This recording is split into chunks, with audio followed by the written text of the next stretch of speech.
영남, 강남 3구에서 3선 이상한 중진들은 용퇴해야 한다고 주장했습니다. 소재선 의원들도 인적 쇄신을 요구하는 기자회견을 준비하는 등 한국당 내에서 쇄신론이 점화될 조짐입니다.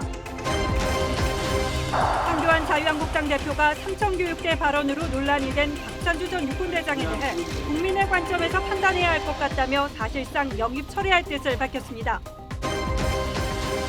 정경도 국방장관과 서훈 국정원장이 북한의 ICBM 이동 발사를 인정하자 야당은 정의용 안보실장의 발언이 위증이라고 주장하며 사퇴를 요구했습니다.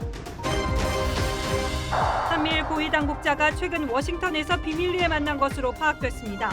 한일 관계 개선 등 동북아 주요 현안부터 미북 실무 협상 관련 정보 교환까지 긴밀한 협의가 이뤄졌다는 관측이 나옵니다. 단독 보도합니다.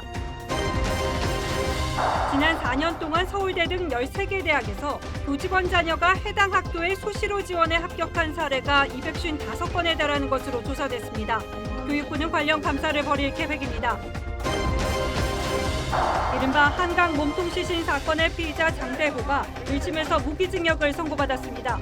장대호는 취재진을 향해 손을 흔들며 웃는 모습을 보였습니다.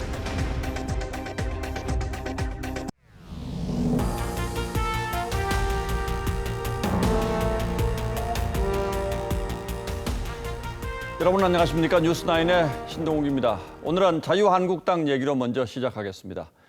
자유한국당이 총선 기획단을 출범시킨 것과 동시에 당내에서는 이대로는 곤란하다는 쇄신론이 터져나왔습니다. 영남 지역과 서울, 강남 등 이른바 한국당 텃밭에서 3선 이상을 한 중진 의원들이 먼저 용퇴해야 한다는 주장이 나왔습니다. 그리고 현역 의원 20% 물갈이 수치를 제시한 민주당처럼 구체적인 현역 교체 수치를 제시하라는 주장도 나왔습니다. 조국 사태가 마무리되고 당내에서 잡음이 잇따르면서 한국당을 향한 비판 여론이 커지고 있는 데 대한 동시다발적인 위기감의 표현이라고 봐야 할 것 같습니다. 먼저 신정훈 기자가 보도합니다. 충청 출신인 친박계 재선 김태흠 의원이 영남과 서울 강남의 이른바 텃밭 중진 물갈이를 공개 주장했습니다. 선배 의원님들께서는 정치에서 용퇴를 하시든가 당의 결정에 따라 수도권 험지에서 출마해 주시기 바랍니다. 대상은 3선 이상으로 부산 경남에선 6선의 김무성 의원을 비롯한 11명, 대구 경북에선 4선의 조호영 의원 등 4명, 그리고 서울 강남갑 3선인 이종구 의원 등 모두 16명입니다.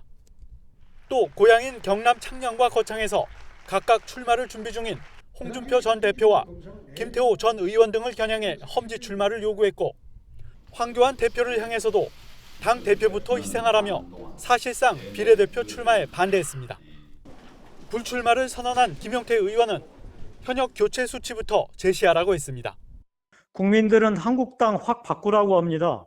황교안 대표는 구체적 수치를 제시하고 민주당보다 인적 혁신 더 과감하게 할 것을 선언해야 한다. 정치혁신 특유를 맡고 있는 신상진 의원은 물갈이 목표치를 최대 50%로 잡고 있습니다. 당의 미래를 위한 충정에서 하신 말씀이라고 그렇게 생각합니다. 다음 총선에서 이길 수 있도록 또 국민들의 신뢰를 받을 수 있도록 그런 혁신 방안들을 마련해서 말씀드릴 겁니다. 황 대표로선 부담스러운 물갈이 작업을 시작할 동력으로 삼을 가능성도 있습니다. 유민봉 의원은 내일 불출마 기자회견을 가질 예정입니다. TV조선 신정훈입니다. 박찬주 전 육군대장 영입 논란에 대해서 황교안 대표는 어제 잘 살펴보고 얘기하겠다고 말하는 바 있는데 오늘 국민의 눈높이에서 판단하겠다고 말했습니다. 사실상 영입 철회라는 분석이 많은데 여기에 우리 공화당이 끼어들어서 또 이런저런 얘기를 나왔습니다. 이어서 고서정 기자가 보도합니다. 첫 기자회견에서 삼청교육대 발언으로 논란을 일으키자 민주당은 한국당 공격의 빌미로 삼았습니다.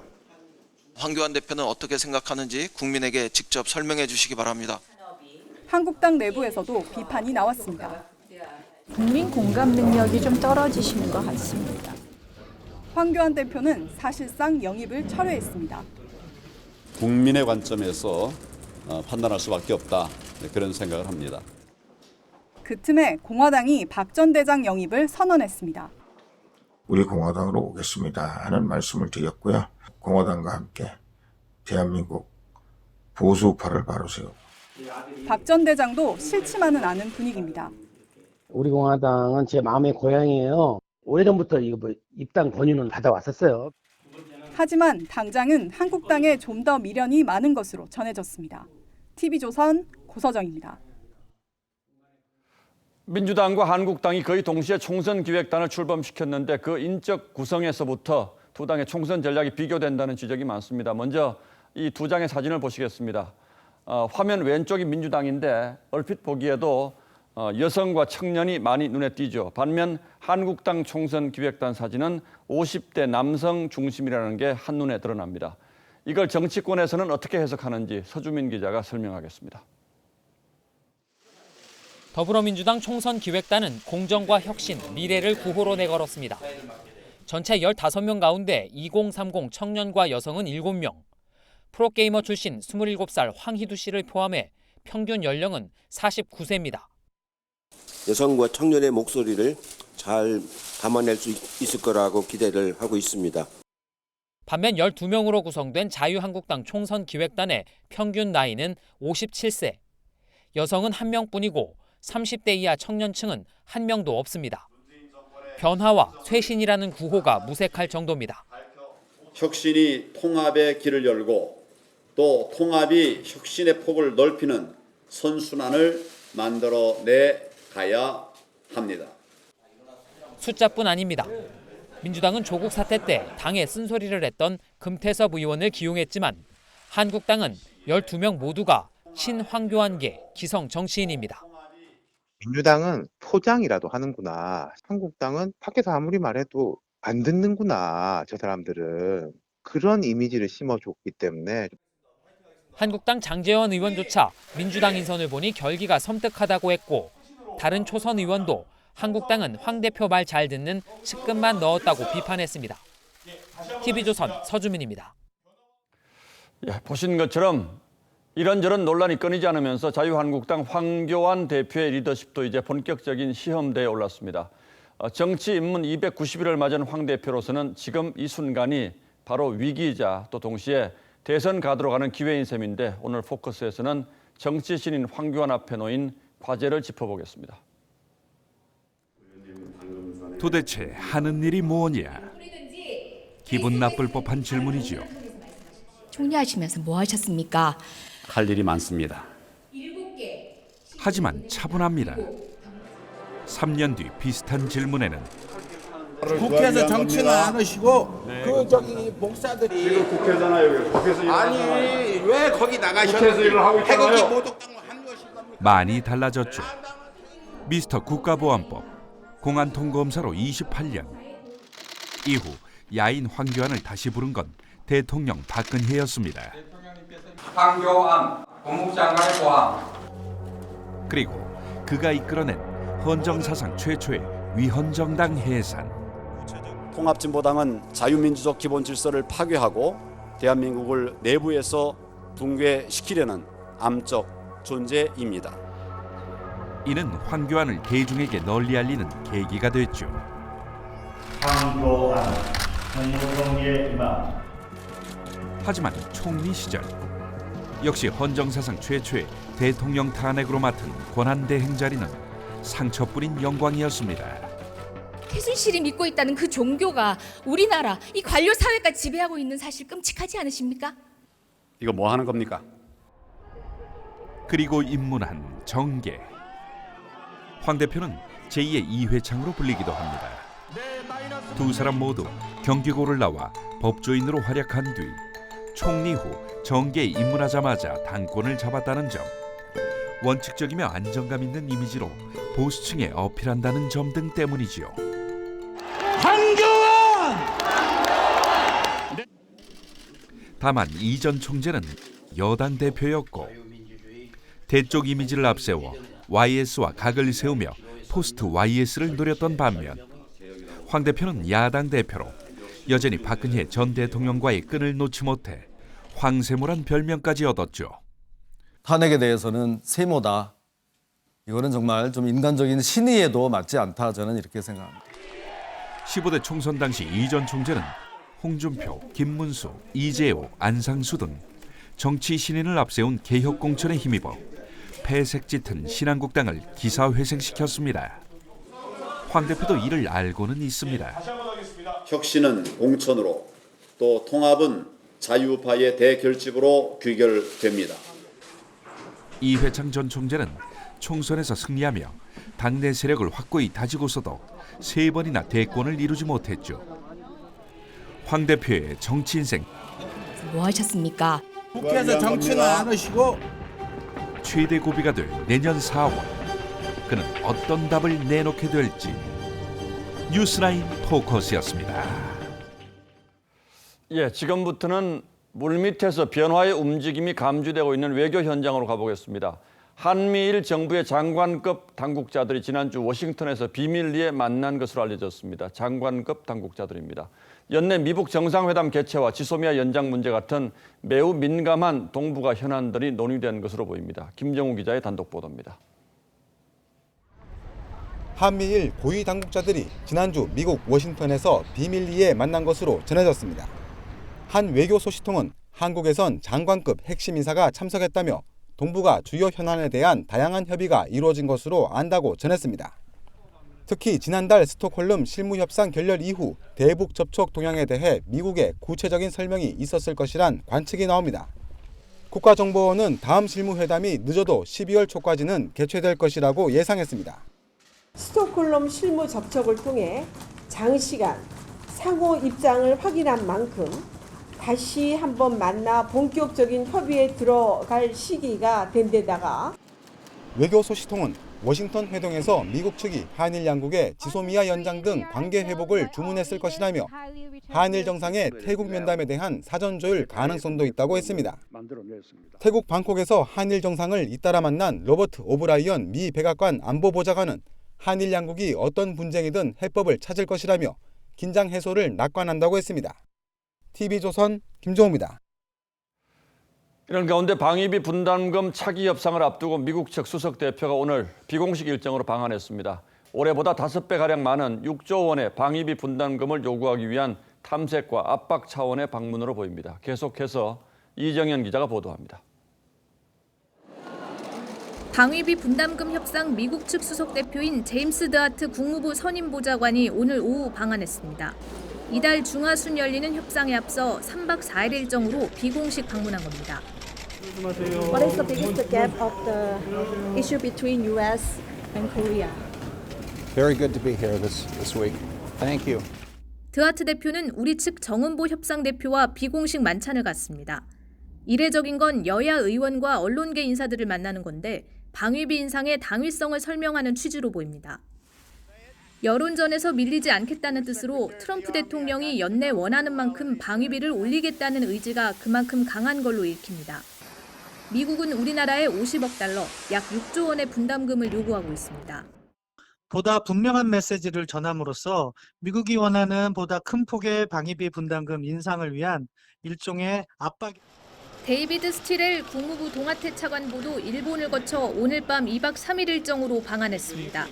스티렐 차관보는 강경화 외교부 장관과 청와대 고위 당국자들을 만나 지소미아 유지의 필요성을 강조할 것으로 알려졌습니다. 한일 관계 회복을 위해 미국의 중재를 요청했던 우리 정부는 트럼프 행정부의 전방위 압박에 마땅한 대응 카드를 찾지 못하고 있습니다. TV조선 이정현입니다. 아세안 회의에 참석 중인 문재인 대통령이 어제 아베 총리에게 깜짝 회동을 제의해서 10여 분 대화했다는 소식은 전해드린 바 있는데 이 자리에서 문재인 대통령이 징용 문제의 여러 가지 해법을 생각할 수 있다는 말을 했다고 일본 요미우리 신문이 전했습니다. 그러나 아베 총리는 원칙을 바꿀 생각이 없다라고 답했다고 이 신문은 보도했습니다. 물론 일본 측 시각이 담긴 보도이긴 합니다만 지금 상황을 이해하는 데 참고가 될 것 같아서 소개합니다. 유혜림 기자입니다.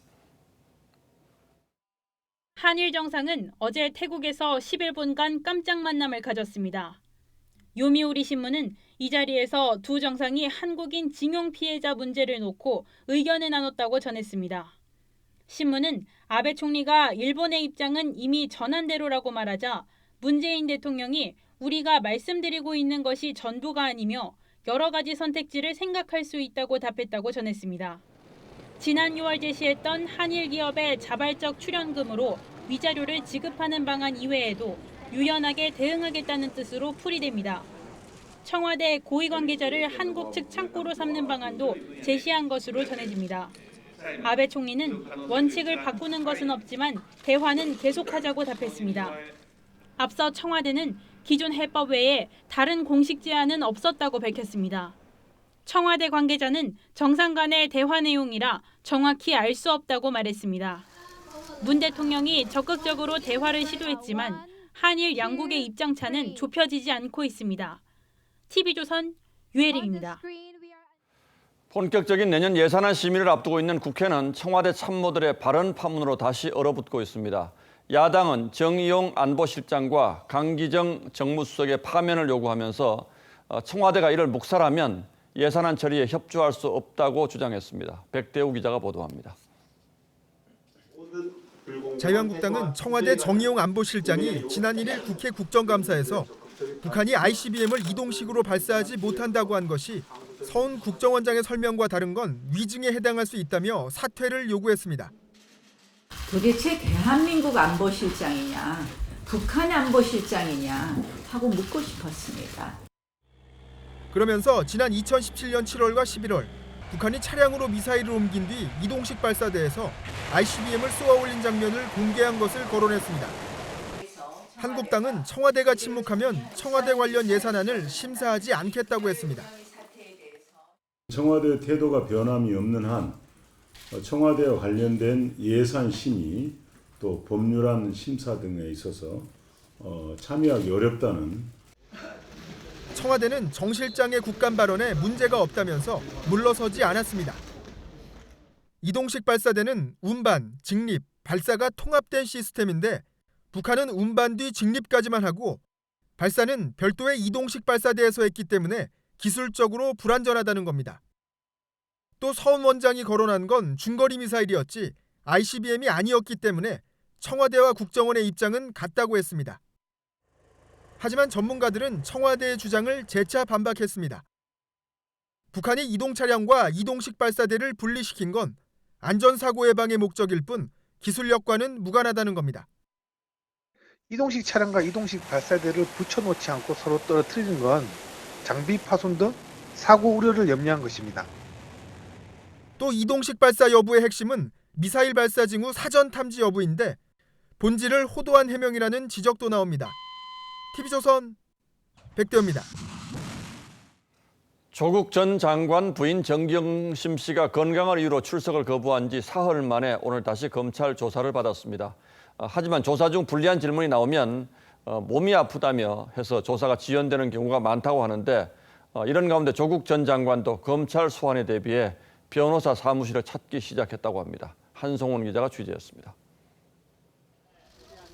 건강 문제로 이틀 연속 출석에 불응했던 정경심 교수가 오늘 검찰에 출석해 조사를 받았습니다.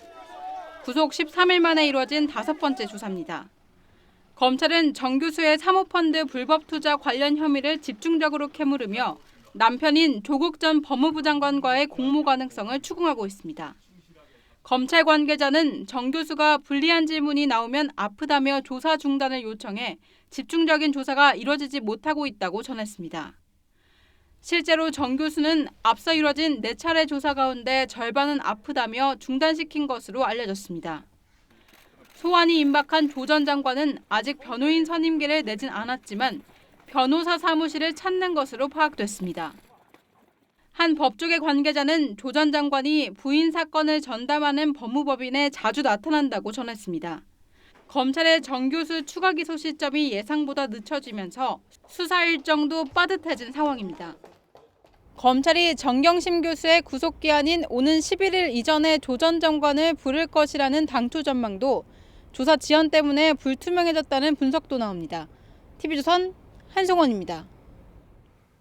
법무부가 얼마 전 오보를 낸 언론사의 검찰 출입을 제한하겠다는 훈령을 발표해서 언론자유 침해라는 논란이 일었었죠. 그런데 오늘 그 훈령을 만든 책임자인 김호수 법무부 차관이 국회에 나와서 말을 바꿨습니다. 발표할 때도 졸속이라는 비판이 있었는데 빼겠다는 말 역시 너무나 즉흥적으로 들립니다. 황정민 기자가 취재했습니다. 국회 법사위에서 오보를 내면 검찰 출입을 제한한다는 법무부 훈령이 논란입니다. 조국 전 수석의 검찰 출두 이거를 염두에 둔 훈령 규정을 개정한다. 이런 얘기가 시간이. 논란이 이어지자 직접 훈령을 만든 법무부가 남의 말을 하듯 슬그머니 입장을 바꿉니다. 대검에서는 이제 언론에 대한 제재는 검찰이 관여한 문제가 아니다라는 식의 의견을 제시했다는데 그것도 맞습니까? 뭐 협의 과정이긴 한데 저희들도 기본적으로 같은 생각입니다. 법무부도 같은 취지의 생각을 가지고 있었다면 그 규정을 빼야죠. 자, 그리고 언론을 담당하는 국회 과방위에서도 해당 규정이 논란입니다. 전국 언론 노동조합에서도 검찰 권력에 대한 언론 감시를 무력화하는 출입 제한 조치다라고 해서 적극적인 철회를 촉구하고 있습니다. 한상혁 방송통신위원장도 부적절했다고 지적했습니다. 취재 자유를 본질적으로 제한하는 측면이 있기 때문에 여러 가지 고려를 했어야 되는 사항이. TV조선 황정민입니다. 조국 사태에 대해서 참여연대가 제 목소리를 내지 못해서 관변단체로 전락했다는 내부 비판이 나왔습니다. 조혜경 경제금융센터 실행위원이 집행부 총사퇴를 요구하며 탈퇴를 선언했습니다. 이런 가운데 참여연대는 앞서 이 문제를 지적했던 김경률 전 집행위원장에 대한 징계 방침을 철회했습니다. 황선영 기자입니다. 조국 전 장관 일가의 사모펀드 의혹을 제기하며 참여연대의 침묵을 비판했던 김경률 전 참여연대 공동집행위원장. 쉽게 누구도 생각할 수 없는 그와 같은 이제 탈법적인 차명 보유 형태이지 않습니까? 이러고서 뭐 어떻게 공직을 수행하실 생각을 하셨는지. 그럼 김 전 위원장을 징계하겠다던 참여연대가 결국 징계를 철회했습니다. 대신 집행위원장과 경제금융센터 소장직에서 사임 처리했습니다. 징계를 하기로 했다가 뭐 마치 선심 쓰듯이 징계를 안 하기로 했다. 뭐 장난하는 것도 아니고 그런 생각이죠. 참여연대는 김 회계사가 이견을 권력을 쫓는 것으로 폄훼한 것은 부적절했다고 설명했습니다. 김 전 위원장과 함께 조국 일가의 펀드 문제를 살펴봤던 조혜경 경제금융센터 실행위원도 집행부 총사퇴를 요구하며 참여연대를 탈퇴했습니다. 조 의원은 참여연대가 관변시민단체로 전락했다는 오명을 자초했다며 참여연대 출신이 정권 요직으로 가는 사례가 현 정부 들어 급격히 는 것과 무관치 않을 것이라고 지적했습니다. 참여연대는 이딴 비판에 대해 폭넓은 이견에 제대로 대응하지 못했다면서도 관련된 추가 논의는 더 이상 않겠다고 밝혔습니다. TV조선 황선영입니다.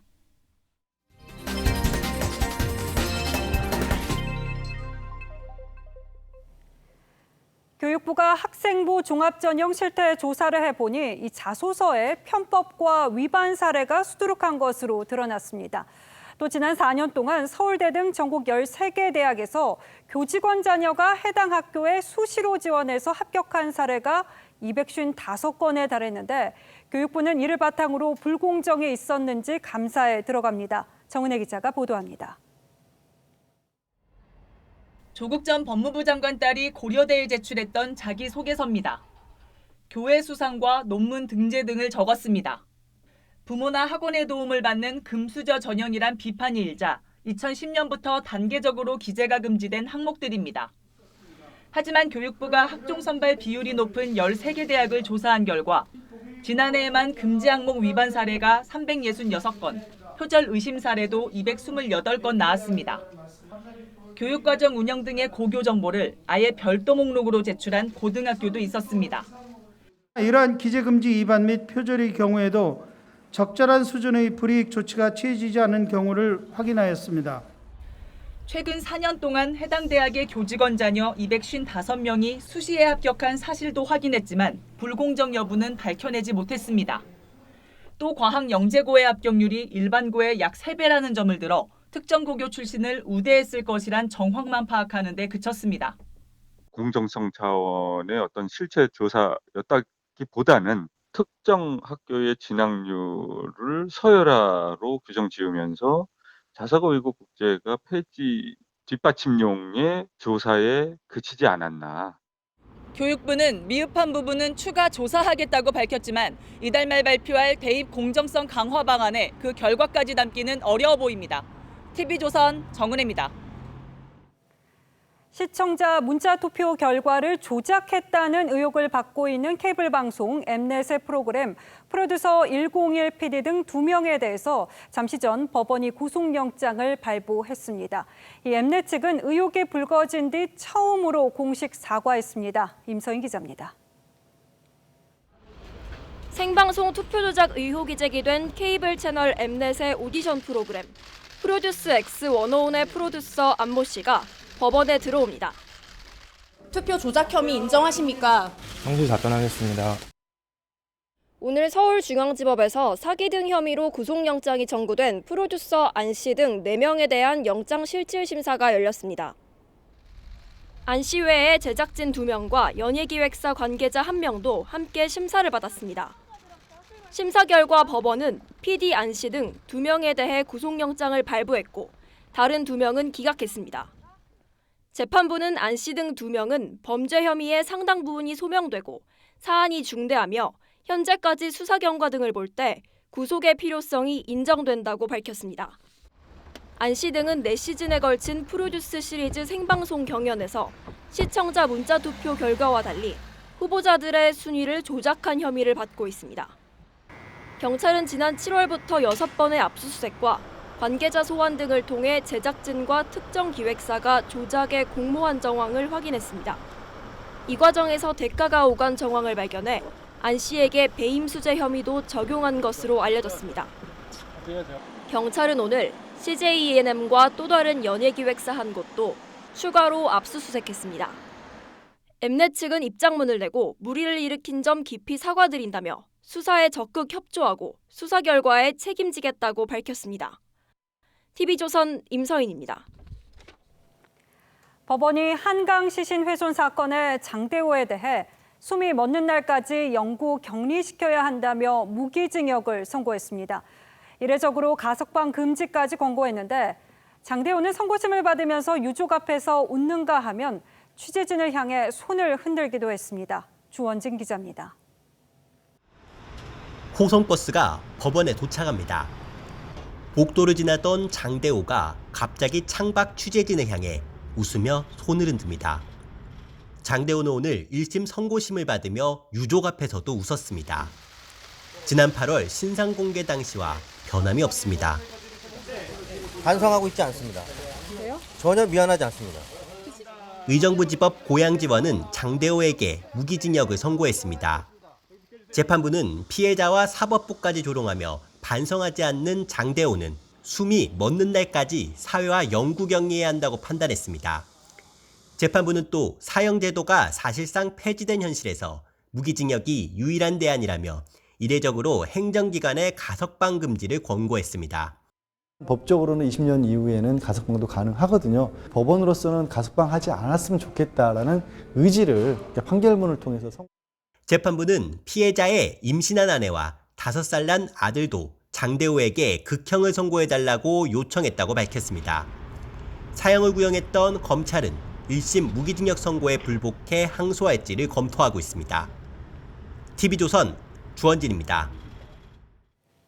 렌트카를 몰던 고교생이 음주운전 검문을 피해서 달아나다가 시내버스와 충돌하는 사고를 일으켰습니다.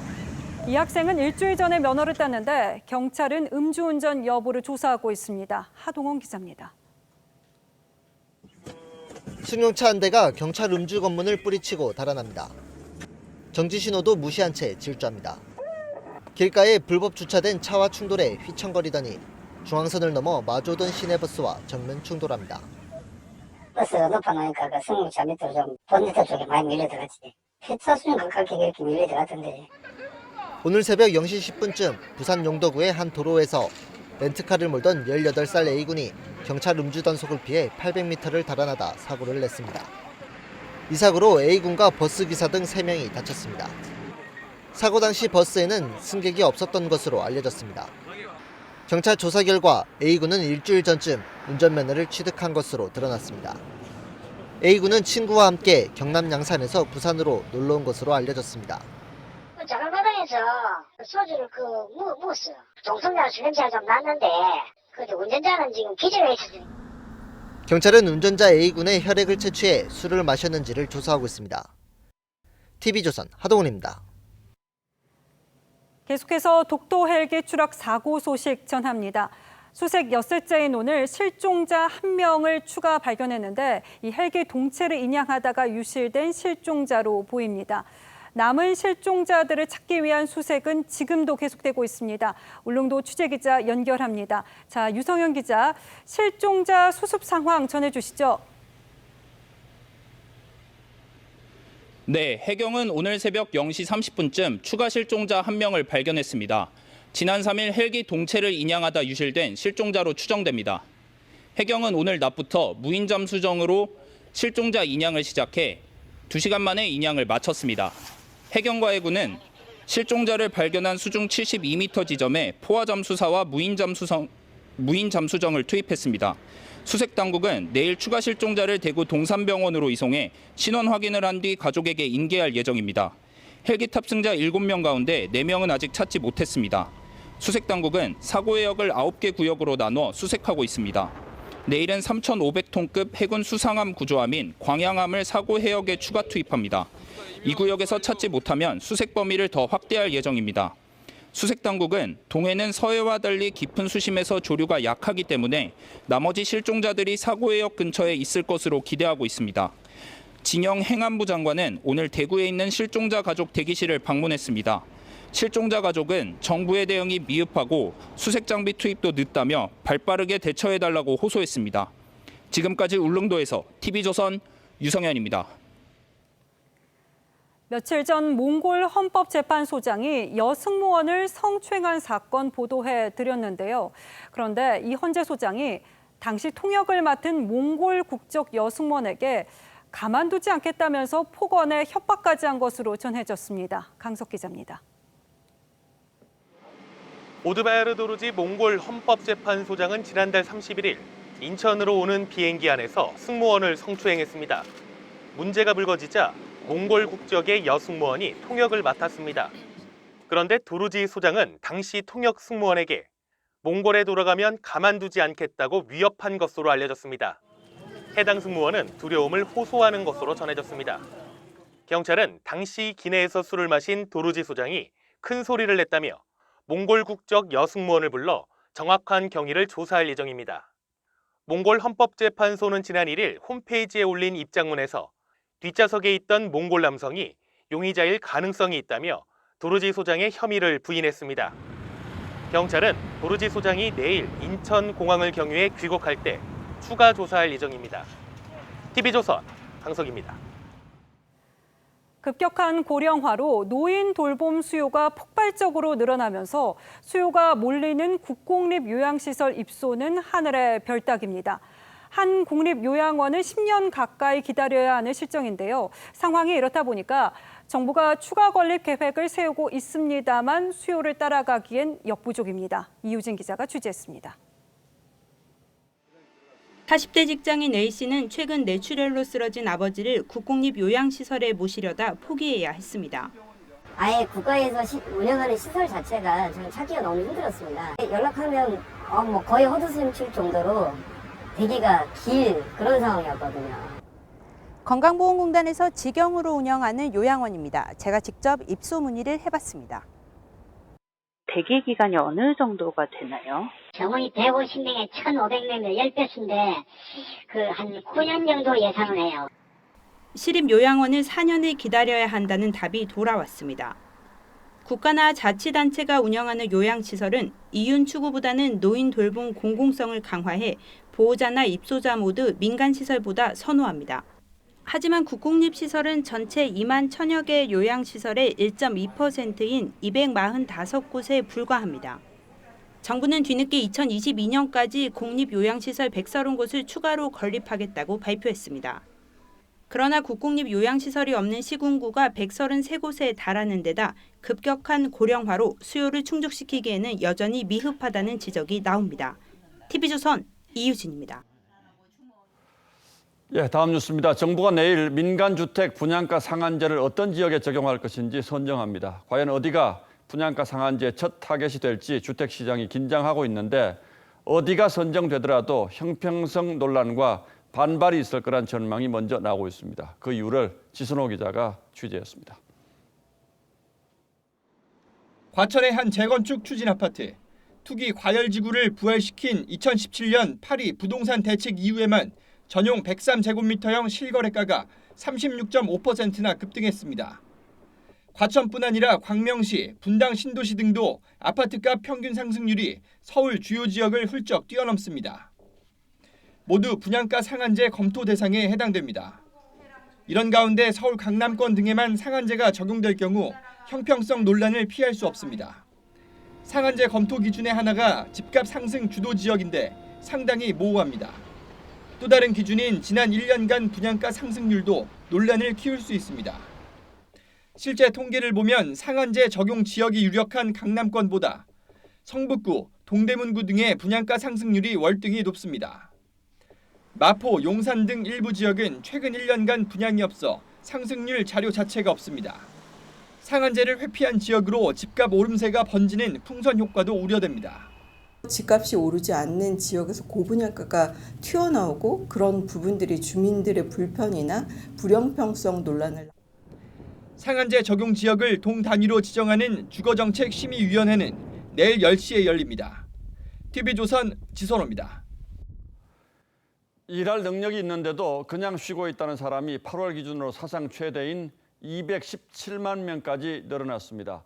이런 사람들을 구직 포기자라고 하는데 전체 비경제 활동 인구 가운데 구직 포기자의 비율도 13.3%로 역대 가장 높았습니다. 송병철 기자가 취재했습니다.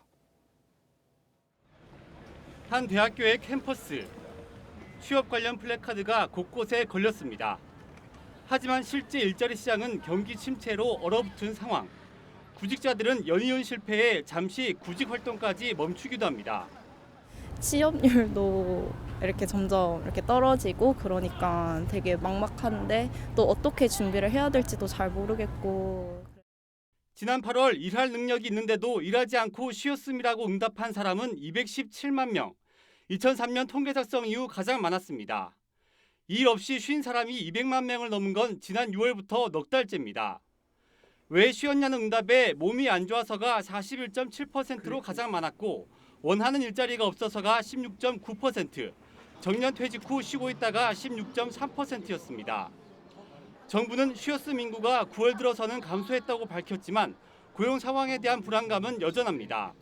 경기 악화가 진행되는 가운데 우리나라의 노동시장 경직성 문제가 결합되면서 기업들이 최대한 고용을 하지 않거나 8월에 경제 활동을 하지 않은 사람도 1,633만 명을 넘어 경기 침체에 대한 우려는 더욱 커지고 있습니다. TV조선 송병철입니다. 금융연구원이 올해 우리 경제 성장률을 8월 전망치보다 0.2%포인트 낮은 1.9%로 예상했습니다. 그런데 여당인 민주당에서 경제 성장률이 2%가 안 되면 그 책임이 야당인 자유한국당에 있다는 주장이 나왔습니다.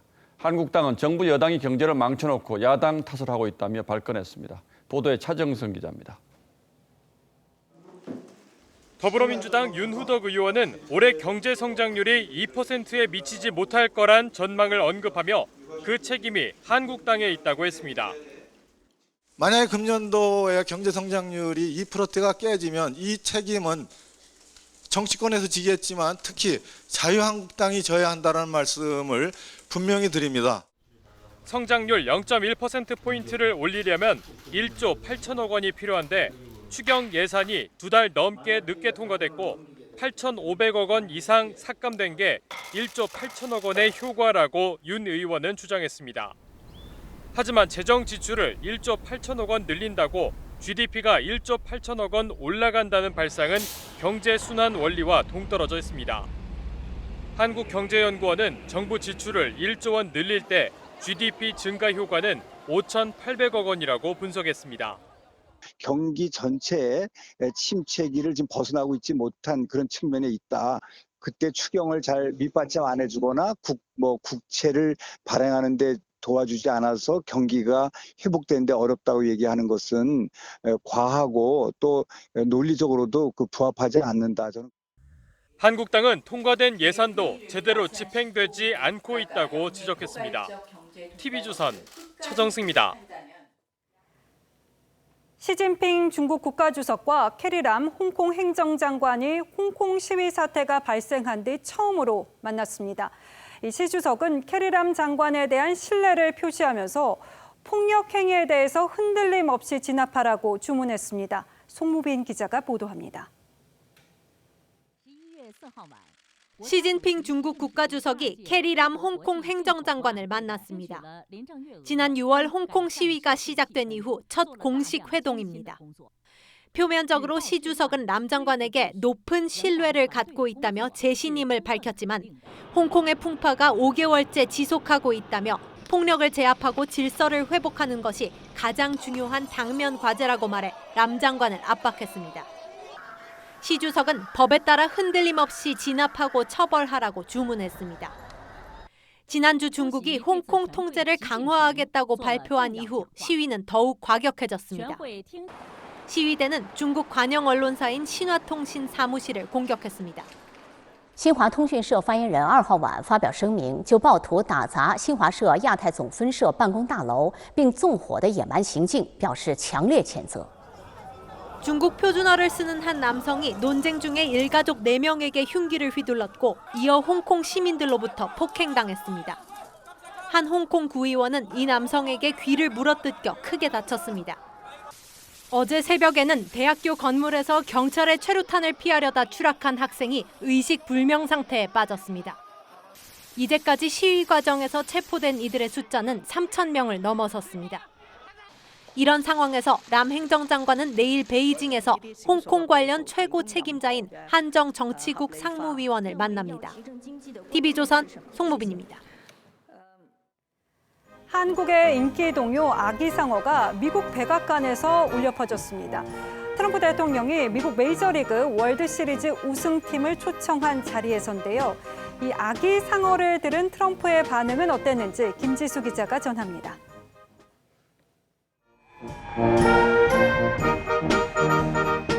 군악대의 연주로 아기상어가 백악관에 울려 퍼지고 미국 메이저리그 워싱턴 내셔널스 선수들이 모습을 드러냅니다. 트럼프 대통령이 월드시리즈 우승팀을 백악관에 초청한 겁니다.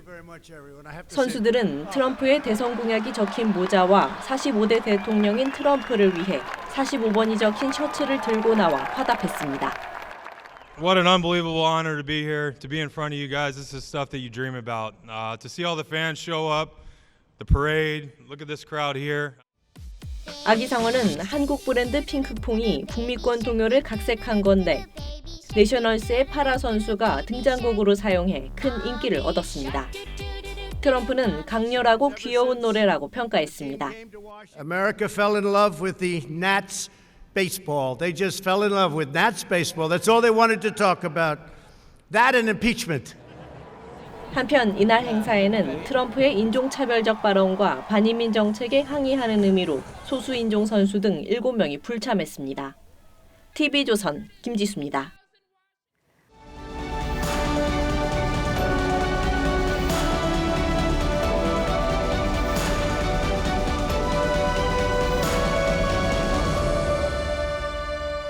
나 당대표 이해찬은 절대로 화를 내거나 버락하지 않을 것을 약속합니다. 예, 민주당의 유튜브 채널에 출연한 이해찬 대표에게 개그맨 진행자가 서약서를 읽어줍니다. 서약까지 해야지? 그러면서도 못 이긴 척 이른바 버럭 금지 서약서에 서명했습니다. 이 대표는 잘 아시듯 불통과 호통의 이미지가 강한 정치인입니다. 남의 가슴에 못 박는 독설과 시련이 잦아서 버럭해찬이라는 별명도 붙었습니다. 하지만 그는 내 인상이 깐깐한 것은 살아온 삶의 반영이어서 실없이 분을 바르고 싶지 않다라고 해명하곤 했습니다. 그랬던 이 대표가 서약서 한 장에 얼마나 달라졌는지는 의문입니다만 어쨌든 정치는 이렇게 하는 것이죠. 그런데 이 장면은 또 어떻게 봐야 할지요? 우기다가 뭐예요? 우기다가 내가 정인이야. 우기다가 뭐예요? 우기다가. 국감장에서는 국회의원이 고함과 삿대질로 정인을 몰아붙이는 게 보통의 풍경입니다만 이건 정반대 상황입니다. 야당 원내대표가 질의를 하는 도중에 뒷줄에 앉아있던 정무수석이 갑자기 벌떡 일어나더니 반말로 호통을 치고 있는 겁니다. 그동안 국회에서 일어난 험한 모습을 수없이 봐왔지만 이런 기이한 장면은 처음입니다. 지금 청와대의 분위기를 이보다 더 극적으로 보여주기는 어려울 겁니다. 노영민 비서실장이 취임 직후 비서관들에게 참모로 산다는 것이라는 책을 선물했습니다. 그러면서 참모로 산다는 건 나를 뒤로 하고 더 큰 우리를 생각해야 하는 자리라고 했습니다. 정무수석이란 자리는 대통령의 뜻을 국회에 잘 전하고 국회 민의를 대통령에게 잘 전하는 곳이다. 이건 강기정 수석 스스로 한 말입니다. 흔히 여의도와 청와대를 오가며 대통령 대신 욕을 먹는 자리라고도 합니다. 그런데 그는 거꾸로 대통령을 욕보이는 행동을 서슴지 않고 있습니다. 문재인 정부는 소통을 유난히 강조하며 출범한 정부입니다. 하지만 이번 조국 사태에서도 드러났듯이 남의 말에 철저히 귀를 닫는 불통의 이미지만 쌓아가고 있습니다. 그러면서 걸핏하면 남 탓에 세상의 모든 정의를 독차지한 듯한 꾸짖기로 국민들의 마음에 상처를 남기고 있습니다. 누구보다 언행에 신중을 기해야 할 청와대 참모들의 막무가내식 행동은 또 어떻습니까? 대통령이 야당복은 타고났다고 했던 박지원 의원이 그래서 이번엔 측근복은 없다라고 했나 봅니다. 11월 5일 앵커의 시선은 이런 정무수석이었습니다. 내일은 공기도 탁하고 시야도 답답하겠습니다. 일단 밤사이 대기가 정체되면서 내륙 지역을 중심으로 안개가 짙어지는데요. 200m의 앞도 보기 힘든 정도라 운전하시는 분들은 차간 거리 넉넉하게 두셔야겠습니다. 여기에 미세먼지까지 더해져 한낮에도 종일 흐리겠습니다. 중부 지역을 중심으로 농도가 높겠는데요. 안개와 미세먼지 둘 다 호흡기 건강에 좋지 않으니까요. 조심하셔야겠습니다. 또 일교차가 상당히 크게 벌어지고 있습니다. 내일 경북 의성은 아침에 1도에서 시작해 한낮에는 기온이 20도까지 올라갑니다. 거의 하루에 2계절이 오고 가는 수준이죠. 또 전반적인 기온은 오늘보다 약간 낮겠습니다. 서울의 한낮 기온 16도, 광주와 강릉이 20도를 가리키겠습니다. 목요일에는 동해안 지역에 비 소식이 있고요. 입동인 금요일에는 날이 급격하게 추워지겠습니다. 날씨였습니다. 화요일 뉴스9은 여기서 모두 마치겠습니다. 네, 시청해주신 여러분 고맙습니다.